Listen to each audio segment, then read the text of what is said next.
जय Maharashtra RB Marathi संवाद मध्ये सर्व आमच्या दर्शकांचं मनपूर्वक स्वागत। आज आपण श्री क्षेत्र शेगाव या रोडवरती आपण आहोत।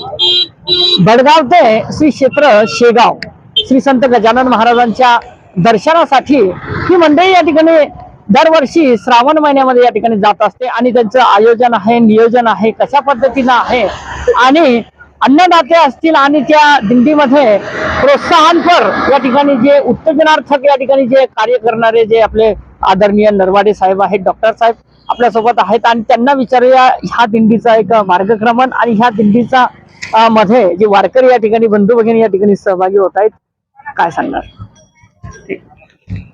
या निमित्ताने मी एकच सांगू इच्छितो की आपल्या देशामध्ये अगदी प्रसिद्ध असलेलं हे संत गजानन महाराजांचं संस्थान, त्यांची कीर्ती आणि त्या ठिकाणचं चांगलं व्यवस्थापन आणि त्या ठिकाणी असलेली जनतेची श्रद्धा, यासाठी ज्या काही अनेक दिंड्या श्रावण महिन्यामध्ये गजानन महाराजाकडे येतात, त्यापैकी आमची एक दिंडी आहे, इथं 16वं वर्ष आहे आणि या दिंडीमध्ये आमच्या बडगाव असतील, सावळे असतील, किलमखेड असतील या ठिकाणाहून परिसरातली मंडळी त्यामध्ये सहभागी होते आणि या निमित्ताने समाजाचं जे शुद्धीकरणाचं काम आहे, वैचारिक शुद्धीकरणाचं काम आहे, हे यांच्या माध्यमातून या ठिकाणी घडतंय आणि हा फार मोठा चांगला उपक्रम आहे।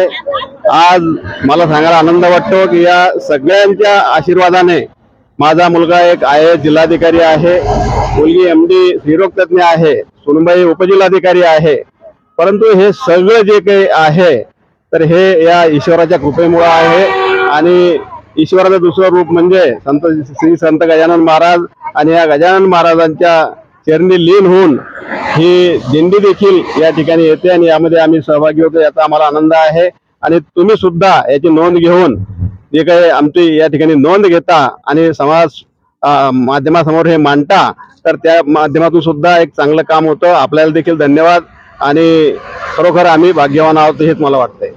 सर, या ठिकाणी नुकतंच आपण मनोगतामध्ये बोललाय की या ठिकाणी सावळीमध्ये जे ग्रामीण भाग आहे तिथे एक मोठं संस्थान या ठिकाणी उभं केलेलं आहे, त्याचा एक वटवृक्ष करण्याचा पाठीमागे या ठिकाणी बऱ्याचशा मंडळीचा हात आहे आणि आपली सुद्धा या ठिकाणी एक चांगल्या पद्धतीने भावना आहे। तिथे या ठिकाणी विद्यार्थ्यांसाठी एक अभ्यासिका व्हावी, विविध उपक्रम या ठिकाणी चालावेत, त्याच्याबद्दल काय सांगणार?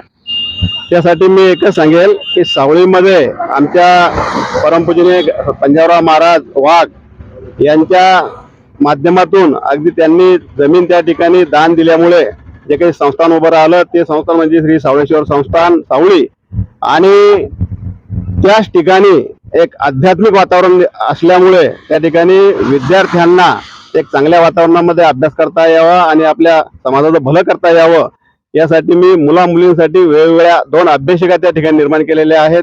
त्याचा मला खरोखरच आनंद वाटतो आणि आपण त्याची नोंद घेतली आणि आपण विचारून हे जे काही आता समाजामध्ये एक चांगला संदेश देत आहात त्याबद्दल आपल्याला देखील धन्यवाद। सर, या ठिकाणी आपण या ठिकाणी अधिकाऱ्यांचे वडील म्हणून या ठिकाणी या संपूर्ण जिल्ह्यामध्ये ओळख आहे आणि आज या ठिकाणी आपल्यासारखे जे वडीलधारी जी मंडळी आहेत, त्यांचे जे मुलं आहेत, त्यांना एक काय संदेश देणार पालकांना किंवा या ठिकाणी शिक्षण ही एक काळाची गरज आहे? तर मी पालकांसाठी एकच सांगेल या निमित्ताने की आपलं जे नियमित शिक्षण आहे, जे काही शासनाचं धोरण आहे, हे तर शिक्षण आपण करावंच, परंतु त्यासोबत ज्या असं म्हणतात की विज्ञानाला अध्यात्माची सुद्धा जोड असणं आवश्यक आहे आणि म्हणून या ठिकाणी मुलांवर चांगले संस्कार घडण्याकरता नियमित शिक्षणासोबत आध्यात्मिक शिक्षण मिळावं यासाठी हे जे दिंडी असेल, असे जे काही सोहळे असतात, भक्तफेरी असेल, तर यामध्ये आपल्या मुलांना आपण सहभागी व्हायला लावलं पाहिजे आणि त्यांना चांगले या माध्यमातून विचार आणि संस्कार दिले पाहिजेत। मित्रांनो, विचारांची जडणघडण या ठिकाणी महत्वाची आहे। धार्मिक आणि आध्यात्मिक क्षेत्रामध्ये जी मंडळी या ठिकाणी कार्य करते त्यांचे सुद्धा या ठिकाणी ध्येय असतं की कुठेतरी आपला सुद्धा एक सत्कर्म या ठिकाणी घडावं, हा प्रयत्न या ठिकाणी दिंडीच्या माध्यमातून आहे। दरवर्षीप्रमाणे याही वर्षी हा एक आनंदमय वातावरणामध्ये आणि रिमझिम पावसाच्या वातावरणामध्ये हा दिंडी सोहळा निघतोय, कसं वाटतंय?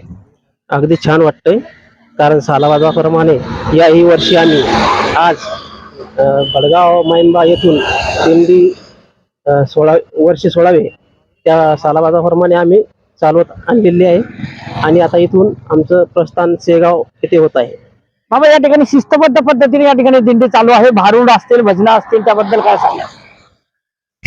त्याबद्दल काय मी आनंद व्यक्त करतो आणि इथून पुढे जी दिंडी चालत राहील त्याचे चौकदार आमचे गोटू महाराज हे सुद्धा, यांचं सुद्धा मार्गदर्शन चांगलं आहे व सुनीलनाथ महाराज, कानडे महाराज, सुनीलनाथ महाराज, पंडित महाराज यांचं मार्गदर्शन चांगलं आहे. पण कोरोनाच्या काळामध्ये ही दिंडी या ठिकाणी 5 लोकांनी आणलेली. कोरोनाच्या काळामधलं सांगू का तुम्हाला, कोरोनाच्या काळामध्ये या ठिकाणी गाडीला व कशाला जाण्याचा प्रवेश नव्हता, परंतु पंडित महाराज आणि डॉक्टर नरवडे साहेब आणि मी स्वतः आम्ही कोरोनाच्या काळातही सुद्धा दिंडी बंद पडू दिली नाही. कोरोनाच्या काळातही सुद्धा आम्ही शेगावला आलो होतो. धन्यवाद. आज या ठिकाणी तुमच्या मार्गदर्शनामध्ये दिंडी निघते, काय सांगा? या मार्गदर्शनातून दिंडी ह्या मार्गामध्ये जात असताना मला जे सहकार्य मिळालं ते मोलाचं सहकार्य म्हणजे डॉक्टर बाबा असतील, नरवाडे साहेब, त्याचप्रमाणे बाबा तर बोललेच, कारण पंजाबराव बाबांना जास्त बोललेलं आवडत नाही, डॉक्टर साहेबांना बी जास्त बोललेलं आवडत नाही, सुनील महाराज सुद्धा हे सद्गुरू आहेत, त्यांनाही बोललेलं आवडत नाही, पण चोपदार आम्हाला एवढे जबरदस्त लागले की ते सुद्धा 2 शब्द बोलतील. बरं, आज या ठिकाणी चौकदार या ठिकाणी कशा पद्धतीने भूमिका निभवतात या ठिकाणी दिंडीची? चांगल्या याला भूमिका निभवतो माऊली आम्ही. अच्छा, बरं चौकदारांचं महत्व काय असतं दिंडीमध्ये? चोपदाराचं महत्व असं असतं की दिंडी जिथून काढली तिथं वापिस नेऊपर्यंत चोपदाराची जबाबदारी असते. अच्छा, बरं काय समाधान व्यक्त होतंय आज? समाधान म्हणजे 12 महिने शिमभाग चालला जातो. 12 महिने असं बरं, महिलांचं या ठिकाणी जास्त संख्या दिसते, महिलांच्या बद्दल काय सांगणार? बैलाच्या बद्दल म्हणजे साहेब आता असं शेतातले कामं चालू आहे, औषधी फवारणं, हे बाकीचे कामं, इतर कामं, त्याच्यामुळे मग पुरुष मंडळ कमी येईल या बारीला. मित्रांनो, श्री क्षेत्र शेगावला ही दिंडी जात आहे, भडगाव ते शेगाव.